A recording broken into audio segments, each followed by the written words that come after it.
আপনাকে বানাইছেন কে? আওয়াজ করে বলেন, আমাকে আপনাকে বানাইছেন কে?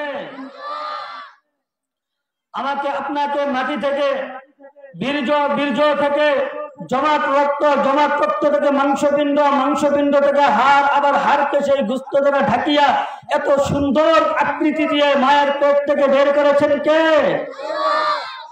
আমার আপনার জন্য এত সুন্দর আসমান, বিনা খুঁটিতে ছাদ স্বরূপ এরকম তারকা দিয়ে ঝলমল করছে, দেখতে কত সুন্দর, এত সুন্দর দৃশ্যমান আসমান, যেই আকাশের দিকে তাকালে আমার আপনার চক্ষুগুলো জুড়িয়ে যায়, এত সুন্দর আকাশ বানিয়েছেন কে? আমার আপনার জন্য জমিনকে বিছানা স্বরূপ বানিয়েছেন কে? আওয়াজ করে বলেন কে? যেই জমিনকে ঠিক রাখার জন্য পাহাড় বানিয়েছেন কে? আবার এই জমিনের মাঝে মাঝে সুন্দর সুন্দর নদী, আবার নদীর তীর, সেখানে ছোট ছোট গাছ, সেই গাছগুলোর মধ্যে ফুলগুলো এত সুন্দর ফুটে আছে। এই সুন্দর দৃশ্যমান এই পৃথিবী আমার আপনার জন্য বানিয়েছেন কে? আওয়াজ করে বলেন কে? এরকম ভাবে আমার আপনার জন্য চতুষ্পদ জন্তু, আমরা বাড়িতে গরু পালি, হাঁস পালি, ছাগল পালি, মহিষ পালি, যেই গরু থেকে আমরা গোশত খাই, যেই গরু থেকে আমরা দুধ পান করি, যেই গরু থেকে আমরা কাপড় বানাই, যেই গরুর চামড়া থেকে আমরা জুতা বানাই, যেই গরু আমরা সকালবেলায় এরকম ভাবে চারণ ভূমিতে নিয়ে যাই, আবার সন্ধ্যাবেলায় আমাদের ঘরে ফিরে নিয়ে আসি। এই যে এত সুন্দর দৃশ্যমান বিষয়, এত উপকারের জিনিস, বস্তু, এগুলো আপনাকে আমাকে দান করেছেন কে? আওয়াজ করে বলি, কে দান করেছেন? আপনার আমার জন্য 7 সমুদ্র আল্লাহ পাক রব্বুল আলামিন বানিয়েছেন, যে সমুদ্রের মধ্যে ভাসমান মাছ, যেই মাছগুলো আমরা উঠাই এবং সেগুলো আমরা রান্না করে খাই, এই মাছগুলো দান করেছেন কে? আসমান থেকে বৃষ্টি প্রবাহিত হয়, মরা জমিনের মধ্যে পড়ার পর সেই জমিন তাজা হয়ে যায়, সেখানে শস্য আবাদ হয়, ধান আবাদ হয়, গম আবাদ হয়, ভুট্টা আবাদ হয়, নানা ধরনের আবাদ আমি আপনি করার পর সেগুলো আমরা আবার এরকম প্রস্তুত করি, তৈরি করার পর আমি আপনি খাই। এই সকল বিষয়ে একমাত্র দান করেছেন কে? আওয়াজ করে বলি কে? আমি আপনি যদি বিপদে পড়ি, কোন বিপদে পড়ে যদি এরকম চেয়ারম্যানের কাছে যাই, এরকম চেয়ারম্যান সাহেব আমাকে ফিরিয়ে দেয়, এমপির কাছে গেলে এমপি সাহেব আমাকে আপনাকে ফিরিয়ে দেয়, প্রধানমন্ত্রীর কাছে গেলে সেও এক সময় ফিরিয়ে দেয়, কিন্তু এই বিপদ থেকে একমাত্র উদ্ধার করনেওয়ালা জাত কে? আওয়াজ করে বলেন কে? আমি আপনি যদি এমন কোন অসুস্থ হয়ে যাই, যে অসুস্থের শিফা দুনিয়ার কোন হাসপাতালে নাই, কোন ডাক্তার দিতে পারে না, এরকম বাংলাদেশ থেকে নিয়ে লন্ডন থেকে নিয়ে আমেরিকা, এরকম বিভিন্ন জায়গায় আমরা ছুটে বেড়াই, কিন্তু এই অসুস্থ থেকে শিফা কেউ দিতে পারে না। একমাত্র শিফা দানকারী জাত কে? আওয়াজ করে বলি কে? যে আল্লাহ আপনাকে আমাকে বানিয়েছেন, যে আল্লাহ আপনাকে আমাকে সুস্থতা দান করেছেন, যে আল্লাহ আপনার আমার রিজিকের ব্যবস্থা করেছেন, যে আল্লাহ আপনার আমার জন্য গোশত খাওয়ার ব্যবস্থা করেছেন, যে আল্লাহ আপনার আমার জন্য মাছ খাওয়ার ব্যবস্থা করেছেন, যে আল্লাহ আপনাকে আমাকে পানি দান করেন, যে আল্লাহ আপনাকে আমাকে রৌদ্র দান করেন, যে আল্লাহ আপনাকে আমাকে এত কিছু দান করেন, এই আল্লাহ পাক রব্বুল আলামিনের পক্ষ থেকে, আল্লাহ পাক রব্বুল আলামিনের পক্ষ থেকে পৃথিবীর শুরু লগ্ন থেকে নিয়ে রাসূলুল্লাহ সাল্লাল্লাহু আলাইহি ওয়াসাল্লামের আগ পর্যন্ত আপনার আমার হেদায়েতের জন্য, আপনি আর আমি যাতে সঠিক পথে চলতে পারি, আপনি আর আমি যাতে এক আল্লাহ তাআলাকে চিনে যেতে পারি, আপনি আর আমি যাতে আমাদের মানজিলা মাকসুদ জান্নাতের জন্য আমাদের জীবনকে প্রস্তুত করতে পারি, এই জন্য আল্লাহ তাআলা প্রায় লক্ষাধিক পয়গম্বর আলাইহিস সালাতু ওয়াস সালামদেরকে এই পৃথিবীতে প্রেরণ করেছেন। বলি সুবহানাল্লাহ। 1 নম্বর, আল্লাহ পাক রব্বুল আলামিন আপনাকে আমাকে আকল দান করেছেন, যেই আকল দ্বারা আল্লাহ তাআলাকে চিনা প্রত্যেকটা মানুষের জন্য আবশ্যক। এরপর আল্লাহ পাক রব্বুল আলামিন বড় দয়া করে, আদর করে, ভালোবেসে, মুহাব্বত করে আপনার জন্য আমার জন্য পথ প্রদর্শক নবী আলাইহিস সালাতু ওয়াস সালামদেরকে পাঠিয়েছেন।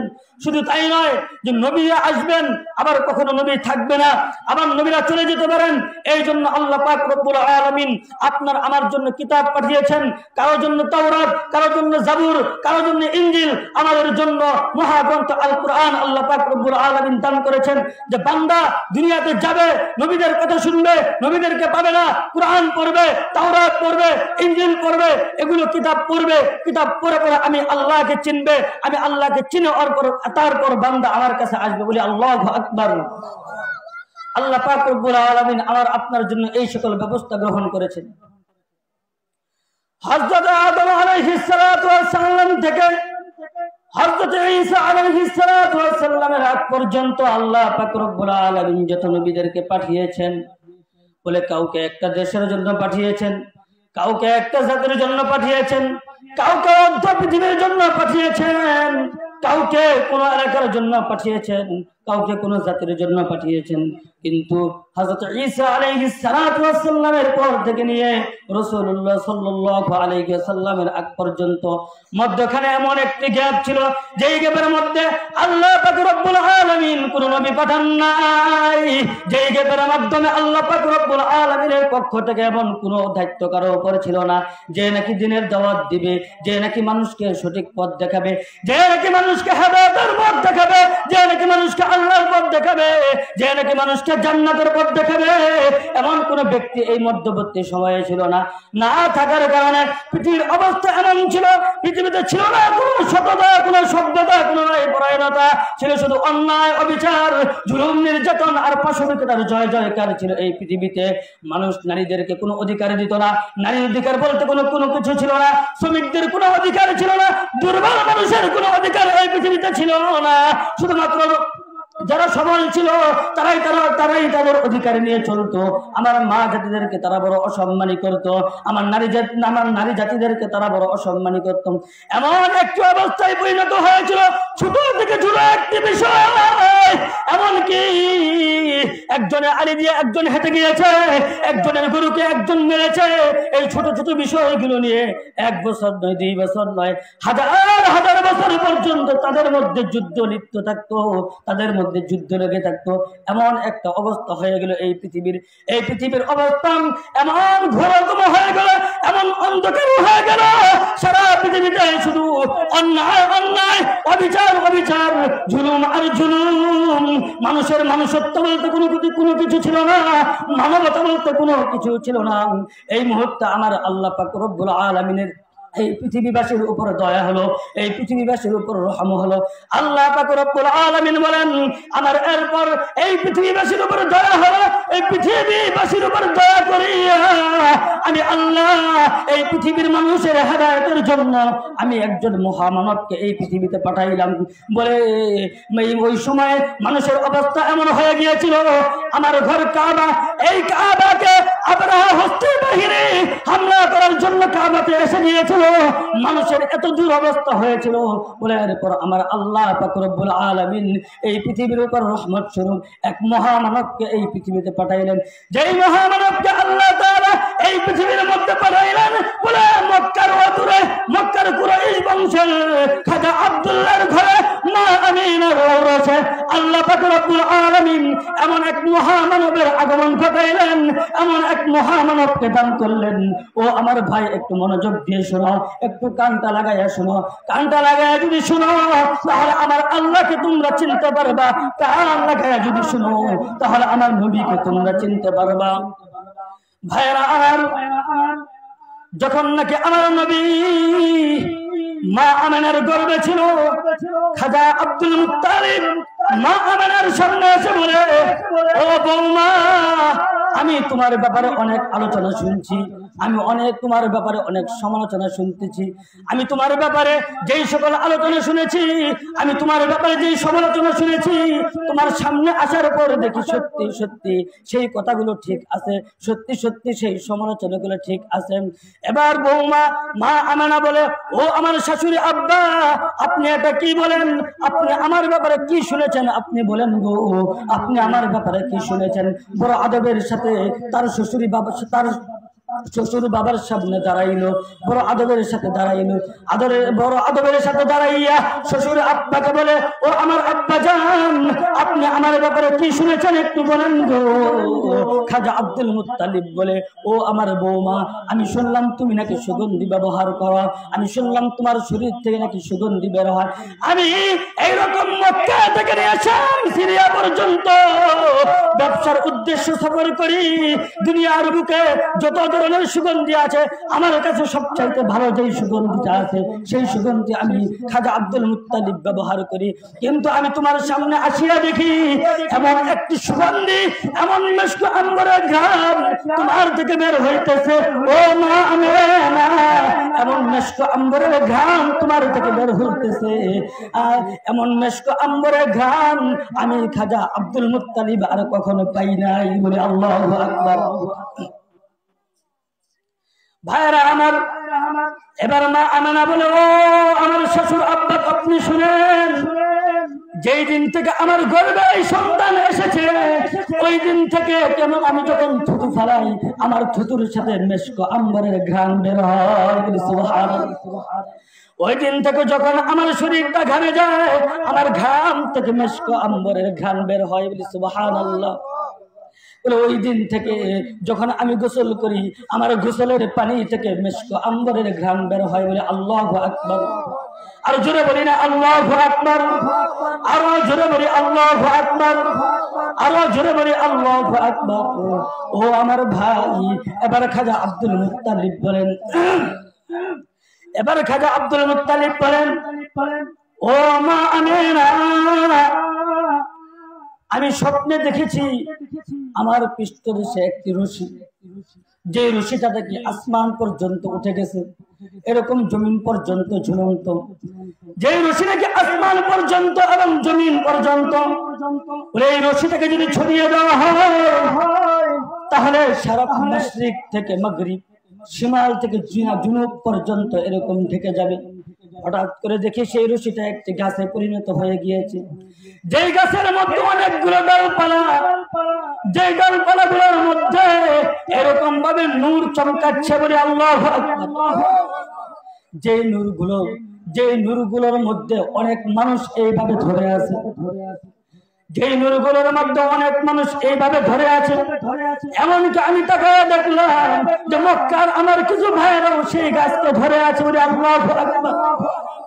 আবার তাকায় দেখি মক্কার আমার কিছু ভাই, তারা ওই গাছটাকে কেটে ফেলার চেষ্টা করেছে।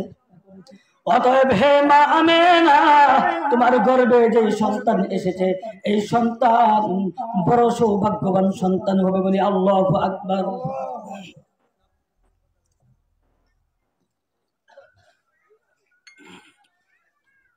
ভাইরা আমার, আল্লাহর নবীজি সাল্লাল্লাহু আলাইহি ওয়াসাল্লাম যখন নাকি পৃথিবীতে আগমন করেন, যেই সময়টা ছিল সুবহ সাদিকের সময়, রাত্রি চলে গেল, সুবহ সাদিকের সময় হয়ে গেল, এমন মুহূর্তে পৃথিবীর বুকে এমন একজন মহামানবের আগমন হলো, যে মহামানবের আগমনের কারণে নাকি সাথে সাথে পারস্যের জমিন হাজার হাজার বছর ধরে যে অগ্নি প্রজ্বলিত হচ্ছিল, আমার নবীর আগমনের সাথে সাথে হাজার হাজার বছরের সেই অগ্নি নিভে গেল। বলি আল্লাহু আকবার। আমার নবী যখন নাকি আগমন করেছে, আগমন করার সাথে সাথে পারস্যের যে রাজপ্রাসাদ ছিল, সেই রাজপ্রাসাদ পুরো থরথর করে কাঁপা শুরু হয়ে গেল। বলি আল্লাহু আকবার। সেই রাজপ্রাসাদে এমন ভূমিকম্প সৃষ্টি হইল, সেই রাজপ্রাসাদ থেকে একটি নয়, দুইটি নয়, প্রায় 30টি গম্বুজ ধসে পড়ে গিয়েছিল। বলে আল্লাহু আকবার। আমার নবীজি সাল্লাল্লাহু আলাইহি ওয়াসাল্লাম যখন নাকি দুনিয়াতে আসলেন, খাজা আবু তালেব নবীজি সাল্লাল্লাহু আলাইহি ওয়াসাল্লামকে বলেন, ও আমার ভাতিজা, আমি তোমার ব্যাপারে আমি অনেক ঘটনা শুনেছি, এর মধ্যে আমি বিশেষভাবে যেই ঘটনাটা শুনেছি সেটি হলো, যখন নাকি তুমি দুনিয়াতে আগমন করেছো, যখন নাকি তুমি দুনিয়াতে আগমন করেছো, তুমি আগমন করার সময় আর যখন দুনিয়াতে কোনো মায়ের গর্ভ থেকে কোনো সন্তান আগমন করে, কোনো সন্তান আগমন করলে তাকে গোসল ধোয়াইতে হয়, তার নার কাটতে হয়। আমি শুনেছি তুমি মুহাম্মাদের জন্ম যখন হয়েছে আল্লাহ পাক রব্বুল আলামিন তোমাকে কুদরতি ভাবে গোসল ধোয়াইয়া এরপর তোমাকে দুনিয়াতে পাঠাইছেন। বলে আল্লাহু আকবার। ও মুহাম্মদ, আমি তোমার ব্যাপারে শুনেছি তোমার মা আমার কাছে এই কথা বর্ণনা করেছে। মা আমেনা বলেছেন যে যখন নাকি দুনিয়াতে কোন মায়ের গর্ভে কোনো সন্তান আসে, যখন নাকি দুনিয়ার বুকে কোন বোনের গর্ভে কোনো সন্তান আসে, সন্তান আসার পর তার এমন অবস্থা হয় তার মধ্যে বমি বমি ভাব হয়, তার মধ্যে দুর্বলতা কাজ করে, তার অনেক খারাপ লাগে, তার মাথা ঘোরায়। মা আমেনা বলে এই সন্তান যেদিন থেকে আমার গর্ভে আসছে ও আমার ভাই বরকত লাগায় শুনো। আমার মা আমেনা বলেন এই শিশুটি যখন আমার গর্ভে এসেছে, আমার গর্ভে আসার পর থেকে নিয়ে একবারের জন্য আমার মাথাটা ঘোরায় নাই, একবারের জন্য আমার বমি বমি ভাব আসে নাই, একবারের জন্য আমার কোনো খারাপ লাগে নাই। বলি আল্লাহু আকবার। আর জোরে বলি না আল্লাহু আকবার। মা আমেনা বলেন যখন নাকি নবীজি সাল্লাল্লাহু আলাইহি ওয়াসাল্লাম দুনিয়াতে আসলেন, আসার পর দেখেন নবীজি সাল্লাল্লাহু আলাইহি ওয়াসাল্লাম এরকম তাশাহুদের সুরতে বসলেন। তাশাহুদের সুরতে বসিয়া এরকম ভাবে সিজদায় গেলেন, সিজদায় থেকে আবার উঠলেন, তাশাহুদের সুরতে বসলেন। বসার পর আঙ্গুল দিয়ে এইভাবে ইশারা করলেন। মা আমেনা বলেন সেই আঙ্গুলের ইশারা থেকে এমন একটি নূর আমি দেখতে পেলাম, যেই নূরের মধ্যে, যেই আলোর মধ্যে গোটা রোম পারস্য এবং রোম পারস্যের সমস্ত প্রাসাদগুলো আমি দেখতে পেলাম। বলে আল্লাহু আকবার। নবীজি সাল্লাল্লাহু আলাইহি ওয়াসাল্লামের দুধমা হালিমা সাদিয়া রাদিয়াল্লাহু তাআলা আনহা, হালিমা সাদিয়া রাদিয়াল্লাহু তাআলা আনহা বলেন আমি সেই তায়েফ থেকে মক্কায় গেলাম একটি সন্তান আনার জন্য, যে সন্তানকে আমি দুধ পান করাইব। বলে আমার বুকের মধ্যে তেমন দুধ ছিল না, আমি যেই গাধার মধ্যে চড়ে গিয়েছি সেই গাধাটা বড় দুর্বল ছিল, কিন্তু এই শিশুটি গ্রহণ করার পর থেকে আমার স্তনে এত দুধ চলে আসলো, একদিক থেকে আমার এক স্তন পান করে মুহাম্মদ, আবার স্তন পান করে তার দুধ পাই। বলে আল্লাহু আকবার। এরপরও আমার দুধের কোনো কমতি হয় না। যেই গাধাটা এত দুর্বল ছিল, বলে এখন এই নবীকে গ্রহণ করার পর থেকে নিয়ে এই বাচ্চাটিকে গ্রহণ করার পর থেকে এই গাধাটি এমন শক্তিশালী হয়ে গেল যে এই গাধাটি সকল গাধা থেকে, সকল বাহন থেকে দুর্বল ছিল, আর সে এখন এমন শক্তিশালী হয়ে গেল আমার এই বাহনের সাথে আরবের কোন বাহন আর দৌড়িয়ে পারতেছিল না। বলে আল্লাহু আকবার। আল্লাহ পাক রব্বুল আলামিন বলেন আমি এই ঘোরতম অন্ধকার মুহূর্তে এই পৃথিবীবাসীর উপর দয়া করে আমি এইরকম আমার কলিজার টুকরা, আমি সবচাইতে যাকে বেশি ভালোবাসি এমন একজন মহামানবকে এই পৃথিবীতে পাঠাইলাম। বলি আল্লাহু আকবার। এই জন্য নবীজিকে বলা হয় হাবিবুল্লাহ। হাবিবুল্লাহ কাকে বলে? হযরত ইব্রাহিম আলাইহিস সালাতু ওয়াস সালাম কে বলা হয় খলিলুল্লাহ। হাবিবুল্লাহ অর্থ আল্লাহ তাআলার বন্ধু, খলিলুল্লাহ অর্থ আল্লাহ তাআলার বন্ধু। তবে হাবিবুল্লাহ এর অর্থ কি আর খলিলুল্লাহ এর অর্থ কি একটু বোঝা দরকার আছে কিনা? আওয়াজ করে বলেন আছে কিনা? খলিলুল্লাহ হইল হযরত ইব্রাহিম আলাইহিস সালাতু ওয়াস সালাম আল্লাহ তাআলার নৈকট্য হাসিল করার জন্য আল্লাহ তাআলার মর্জি অনুযায়ী কাজ করেছেন। বলে আল্লাহু আকবার। আর হাবিবুল্লাহ হলো মুহাম্মদুর রাসূলুল্লাহ সাল্লাল্লাহু আলাইহি ওয়াসাল্লামকে আল্লাহ তাআলা খুশি করার জন্য, রাজি করার জন্য স্বয়ং আল্লাহ তাআলা মুহাম্মদুর রাসূলুল্লাহ সাল্লাল্লাহু আলাইহি ওয়াসাল্লামকে খুশি করার জন্য কাজ করেছেন। সুবহানাল্লাহ। এই হলো খলিলুল্লাহ এবং হাবিবুল্লাহর মধ্যে পার্থক্য। এই জন্যই তো হযরত ইব্রাহিম আলাইহিস সালাতু ওয়াস সালাম আল্লাহ পাক রব্বুল আলামিনের নৈকট্য হাসিল করার জন্য, আল্লাহ পাক রব্বুল আলামিনের বিধানকে খোদার জমিনে প্রতিষ্ঠিত করার জন্য অগ্নিকুণ্ডে নিক্ষিপ্ত হয়েছেন, এরকম ভাবে হিজরত করেছেন, এরকম ভাবে শেষ বয়সে এসে নিজের কলিজার টুকরা হযরত ইসমাঈল আলাইহিস সালাতু ওয়াস সালামকে কুরবান করার জন্য প্রস্তুত হয়ে গিয়েছিলেন। এরপরে তিনি আল্লাহ তাআলার কাছে যা চেয়েছেন আল্লাহ তাআলা তাই দান করেছেন। সুবহানাল্লাহ। অপরদিকে হাবিবুল্লাহ মুহাম্মদুর রাসূলুল্লাহ সাল্লাল্লাহু আলাইহি ওয়াসাল্লাম,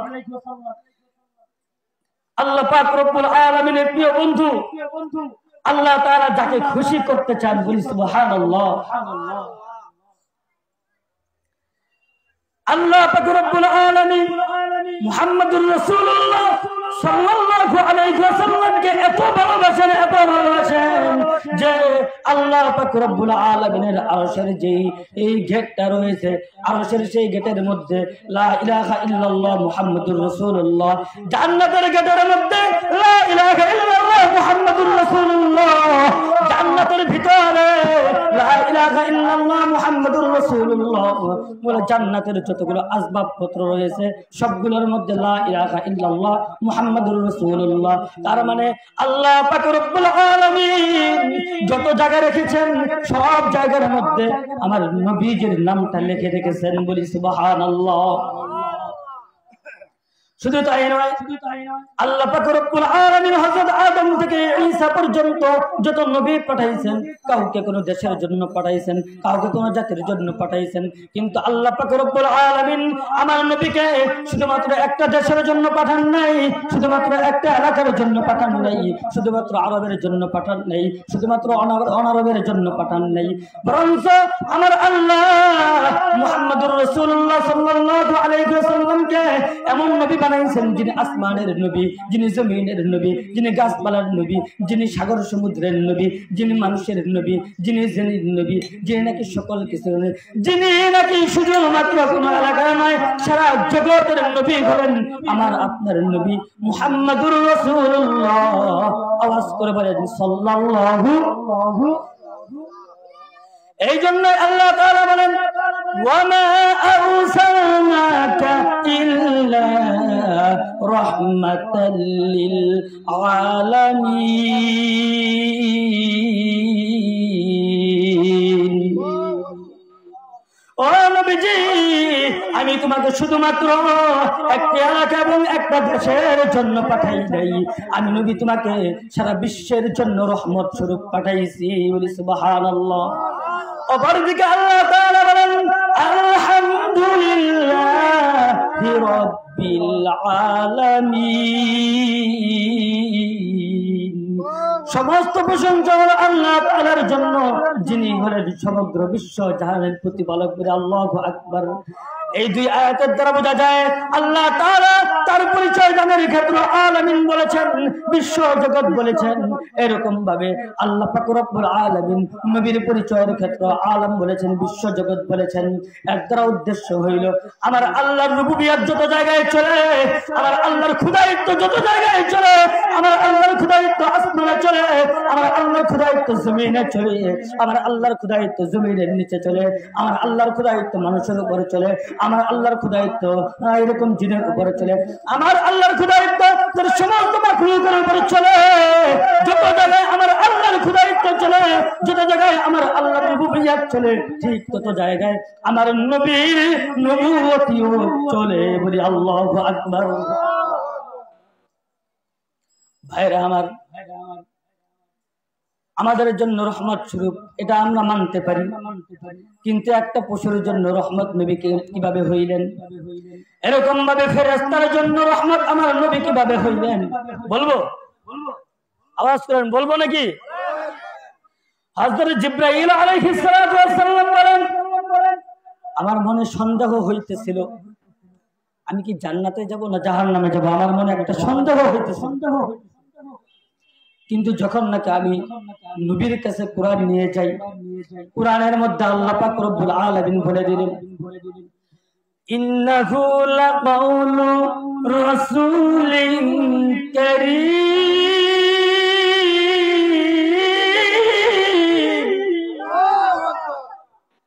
যী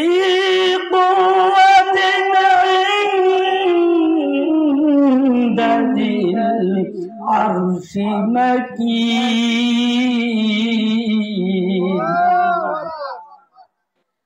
ইন্নাহু লাকাউলু রাসূলিন কারীম।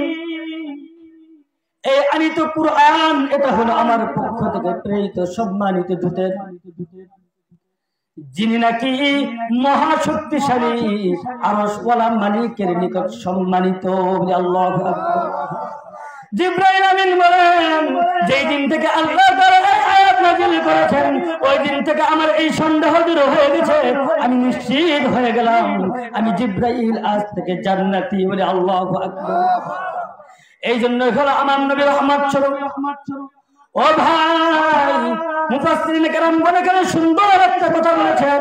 মুফাসসিরিনে কেরাম বলেছেন, দুনিয়া টিকে থাকার জন্য, দুনিয়ার জন্য যেই খাদ্য, দুনিয়া টিকে থাকার জন্য দুনিয়ার জন্য যেই খাদ্য, দুনিয়া বেঁচে থাকার জন্য দুনিয়ার যেই ওষুধ, সেইটা হলো আমল। সেটা কি? আওয়াজ করে বলেন, সেটা কি? আমল। আল্লাহ পাক রব্বুল আলামিন আমার আপনার নবীকে দুনিয়াতে পাঠাইছেন আমলকে বাস্তবায়ন করার জন্য। যতদিন পর্যন্ত নবীর অনুসারী মানুষ থাকবে ততদিন পর্যন্ত পৃথিবীতে আমল বাকি থাকবে, আর যতদিন পর্যন্ত পৃথিবীতে আমল বাকি থাকবে ততদিন পর্যন্ত আল্লাহ পাক রব্বুল আলামিন এই পৃথিবীকে ঠিক রাখবেন। বলি আল্লাহু আকবার। আর যতদিন পর্যন্ত পৃথিবী থাকবে ততদিন পর্যন্ত চাঁদ উদিত হবে, যতদিন পর্যন্ত পৃথিবী থাকবে সূর্য উদিত হবে, যতদিন পর্যন্ত পৃথিবী থাকবে পশু পাখি তারা ঠিক থাকতে পারবে, যতদিন পর্যন্ত পৃথিবী থাকবে আমল থাকবে ততদিন পর্যন্ত পৃথিবী থাকবে, যতদিন পর্যন্ত পৃথিবী থাকবে ততদিন পর্যন্ত পৃথিবীতে যারা বসবাসকারী তারা সকলেই থাকবে। বলে আল্লাহু আকবার। এই জন্যই আল্লাহ তাআলা বলেন, ওয়ামা আরসালনাকা ইল্লা রাহমাতাল লিল আলামিন। ও নবী, আমি তোমাকে বিশ্ব জগতের জন্য রহমত স্বরূপ পাঠিয়েছি। বলি সুবহানাল্লাহ। সময় একেবারেই কম, আলোচনা সংক্ষেপে নিয়ে আসছি। আল্লাহ রাসূল সাল্লাল্লাহু আলাইহি ওয়াসাল্লাম কত সুন্দর ছিলেন। তার জিন্দেগির দুইটা বিষয় জরুরি, একটা হলো সূরত আর একটা হলো সিরাত। রাসূল সাল্লাল্লাহু আলাইহি ওয়াসাল্লাম সূরত আকৃতি কেমন ছিলেন একেবারে সংক্ষেপে বলুন। মা আমেনা রাদিয়াল্লাহু, মা আমেনা তার বর্ণনা হলো যে আমি দুনিয়াতে অনেক শিশু দেখেছি কিন্তু মুহাম্মদের মতো এত সুন্দর শিশু আর কখনো দেখিনি। বলি সুবহানাল্লাহ। খাজা আব্দুল মুত্তালিব বলেন, আমি শুধুমাত্র মক্কা মদিনা নয়, আমি পৃথিবীর অনেক জায়গায় সফর করেছি, ব্যবসা করেছি, হাজার হাজার লোক, হাজার হাজার মানুষ আমি দেখেছি কিন্তু এত সুন্দর সন্তান আর আমি দেখিনি। বলি সুবহানাল্লাহ। এই জন্য আয়েশা সিদ্দিকা রাদিয়াল্লাহু তাআলা আনহা বলেন, আরে মিশরের নারীরা তো হযরত ইউসুফ আলাইহিস সালাতু ওয়াস সালামকে দেখিয়া তাদের হাতকে কেটে ফেলেছে, তারা যদি আমার নবীকে দেখতো তাহলে তাদের হাত নয় তারা তাদের কলিজা কেটে ফেলতো। বলি আল্লাহু আকবার। আমার নবী হলো এত সুন্দর। এই জন্যই তো মুহাম্মদুর রাসূলুল্লাহ সাল্লাল্লাহু আলাইহি ওয়াসাল্লামকে যারা দেখেছে তারা শুধুমাত্র হাত কাটে নাই, তারা নবীজির উপর একদিক থেকে যেমনিভাবে ঈমান এনেছে অপর দিক থেকে তারা আমার নবীজির জন্য নিজের কল্লাটাকেও দিয়েছে। বলেন ঠিক কিনা? হামজা রাদিয়াল্লাহু তাআলা আনহু আমার নবীকে দেখেছেন, দেখার ফলে নবীর উপর ঈমান এনেছেন এবং নবীজির জন্য, দ্বীনের জন্য, ইসলামের জন্য নিজের জীবনকে, নিজের দেহটাকে টুকরা টুকরা করে ফেলবেন। ঠিক কিনা? হযরত বেলাল রাদিয়াল্লাহু তাআলা আনহু আমার নবীকে চিনেছেন, নবীকে চেনার কারণে, নবীকে দেখার কারণে বেলাল হাবশী রাদিয়াল্লাহু তাআলা আনহু দিনের বেলায় মরুভূমির উত্তপ্ত বালুতে নির্যাতন হয়েছেন, রাতের বেলায় ওই সমস্ত জালেম আবু জাহেল, উতবা সাইবার মতো এরকম ভাবে বদমাশগুলো, হায়াওয়ানগুলো এরকম ভাবে যে সমস্ত ওই সময় নেতা খেতা যারা ছিল তারা হযরত বেলাল হাবশী রাদিয়াল্লাহু তাআলা আনহুকে রাতের বেলায় পিটাইতো, নির্যাতন করতো। এটা একমাত্র আমার নবী মুহাম্মদুর রাসূলুল্লাহ সাল্লাল্লাহু আলাইহি ওয়াসাল্লামের ভালোবাসার কারণে হয়েছে। ঠিক কিনা? মুহতারাম হাজিরিন, রাসূলুল্লাহ সাল্লাল্লাহু আলাইহি ওয়াসাল্লামের এত সুন্দর চেহারা আর রাসূলুল্লাহ সাল্লাল্লাহু আলাইহি ওয়াসাল্লামের সিরাত, এটা ভিতরের বিষয় যেটা আমাদের মানা প্রয়োজন বিশেষভাবে। এই সম্পর্কে শুধু একটা কথা বলবো। আল্লাহ পাক রব্বুল আলামিন পবিত্র কোরআনুল কারীমে বলেছেন, ইন্নাকা লা আলা খুলুকিন আযীম। আমার নবী যে রাসূলুল্লাহ সাল্লাল্লাহু আলাইহি ওয়াসাল্লামের আখলাক চরিত্র হলো সবচেয়ে মহান চরিত্র। সুবহানাল্লাহ, সুবহানাল্লাহ। আল্লাহ পাক রব্বুল আলামিন যার আখলাকের ব্যাপারে ঘোষণা দিয়ে দিয়েছেন, সার্টিফিকেট দিয়েছেন। সুবহানাল্লাহ, সুবহানাল্লাহ। আওয়াজ করে বলেন না সুবহানাল্লাহ, সুবহানাল্লাহ। একেবারে সংক্ষেপে বলছি, একদিকে রাসূলুল্লাহ সাল্লাল্লাহু আলাইহি ওয়াসাল্লামের সূরা যেরকম ভাবে এর কোনো তুলনা হতে পারে না, অপরদিকে রাসূলুল্লাহ সাল্লাল্লাহু আলাইহি ওয়াসাল্লামের সিরাতেরও পৃথিবীতে কোনো উপমা হতে পারে না, কোনো তুলনা হতে পারে না। বলে আল্লাহু আকবার। তবে বড় দুঃখের বিষয় হলো এটাই, রাসূলুল্লাহ সাল্লাল্লাহু আলাইহি ওয়াসাল্লামকে আল্লাহ তাআলা এমন আখলাক দিয়েছিলেন, এমন চরিত্র দিয়েছিলেন, যেই আখলাকের উপর, যেই চরিত্রের উপর কালিমা রোপণ করার পৃথিবীর কারো কোনো দুঃসাহস নাই। এরপরেও দুঃখের বিষয় হলো, আফসোসের বিষয় হলো, শুধুমাত্র হিংসাবশত, বিদ্বেষবশত পৃথিবীতে এমন কিছু কুলাঙ্গার এক এক সময় জন্ম হয়, যারা নাকি আমার নবীর চরিত্র নিয়ে কথা বলার জন্য দুঃসাহস করে। বলেন ঠিক কিনা?